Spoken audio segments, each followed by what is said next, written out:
एक शख्स थाने जाता है, थाने जाकर कहता है कि मैंने कत्ल कर दिया है, लाश वहां पड़ी है और अब मैं दूसरा कत्ल करूंगा तब मुझे तसल्ली होगी।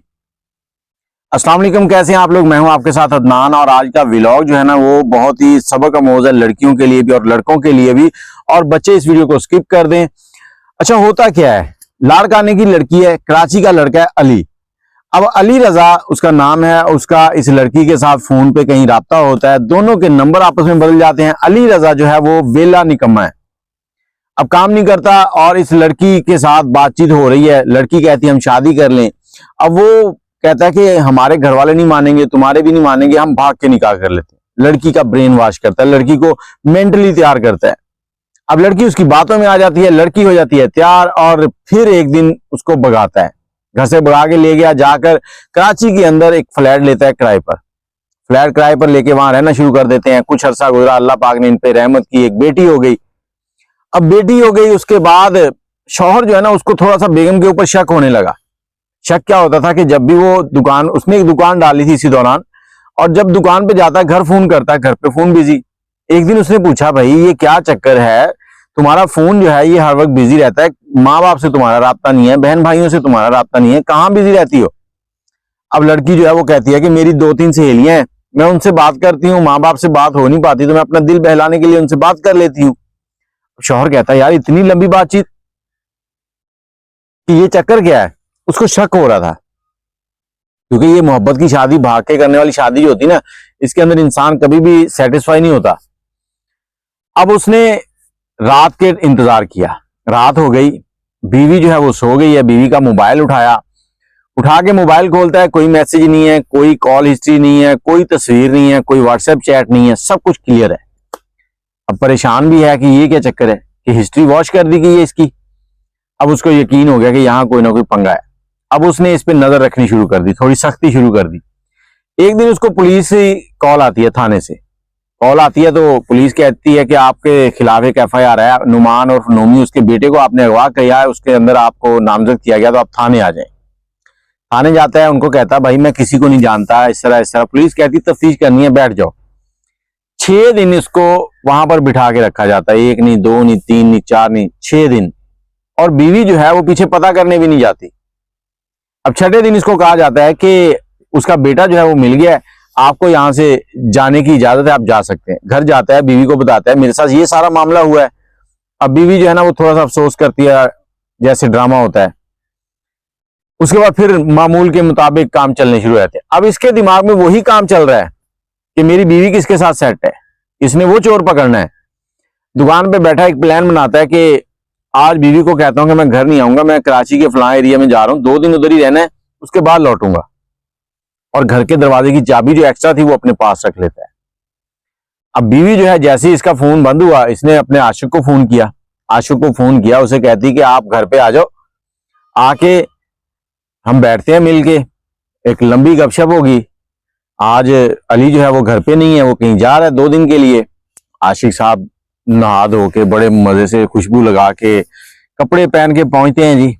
अब अली जो है वो कहीं छुप के सारी चीजें नोट कर रहा था। शाम का टाइम था, आशिक साहब अंदर गए, कुछ 10-15 मिनट गुजरे हैं। अली रजा जो है ये दूसरी चाबी से चुपके से दरवाजा खोलता है, अंदर जाता है। अपने घर का हर किसी को पता होता है कि कौन सी चीज कहाँ है, तो इसने बड़ी एहतियात से जाके ना उनकी बातें सुनना शुरू की। वो बेडरूम में बैठे लेटे हुए हैं और एक मतलब हालत अच्छी नहीं है, ये उनकी बातें सुन रहा है। अब वो जो बंदा जो है ना जो उसके साथ लेटा हुआ है वो कौन है, वो है जी नुमान और नोमी। अब वो इसकी बीवी को कह रहा है देखा तुम्हारे शौहर को कैसा मैंने पैसे देके जेल में फंसवाया, बड़ी तुम पे नजर रखता था, 6 दिन हवा खाई है ना जेल की तो दिमाग सेट हो गया। इसके तो तोते उड़ गए कि मेरी बीवी मेरे ही खिलाफ जा रही है।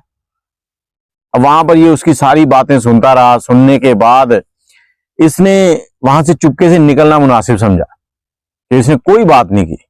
गुस्सा भी है, खामोशी से बाहर निकल गया।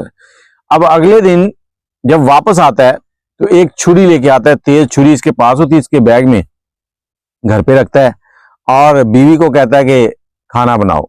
वो खाना बनाती है, उससे बातचीत हो रही है, कैसे हो, ठीक हो, मतलब आंखें दिमाग दिल तीनों एक दूसरे उसका साथ नहीं दे रहे, अल्फाज कुछ नहीं कर रहे हैं, दिमाग कुछ कह रहा है, दिल कुछ कह रहा है।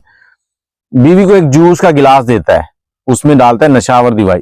जैसे ही बीवी सोती है उसका गला काट देता है। अब गला काट देता है, लाश पड़ी है बेडरूम में, और ये निकलता है, ढूंढता है नुमान और नोमी को। अब नुमान और नोमी जो है इसको नहीं मिलता। अब इसने जो कत्ल किया था ना, ये बदला लेने के लिए था, और बदला लेने वाला कत्ल जो होता है ना, जब तक इंसान लोगों को बताए ना कि मैंने ये कर दिया है, उसको चैन नहीं आता। अब ये बताने के लिए बंदा ढूंढ रहा है, तो चला जाता है थाने जाके थाने वालों को बताता है कि मैंने इस तरह से कत्ल कर दिया, एक कत्ल और करूंगा। थाने वाले समझते ये पागल है। अब ये कहता है भाई मैं पागल नहीं हूं, मैंने सच में कत्ल किया है। पुलिस वाले इसको पकड़ते हैं, पकड़ के कहते हैं चलो फिर बरामदगी करवाओ, कहाँ कत्ल किया है। ले जाते हैं, कमरे में देखते हैं कि खून में लथपथ लाश पड़ी है, गला धड़ से अलग है। तो ये सारी कहानी ये सुनाता है। अब आगे क्या होगा वो जब ये बाहर आएगा तभी पता चलेगा। लेकिन पहले लड़की ने भागकर इससे शादी की, इससे निकाह में थी और एक और लड़के के साथ दोस्ती कर ली। अब उसके साथ शायद भागने के प्लान चल रहे थे।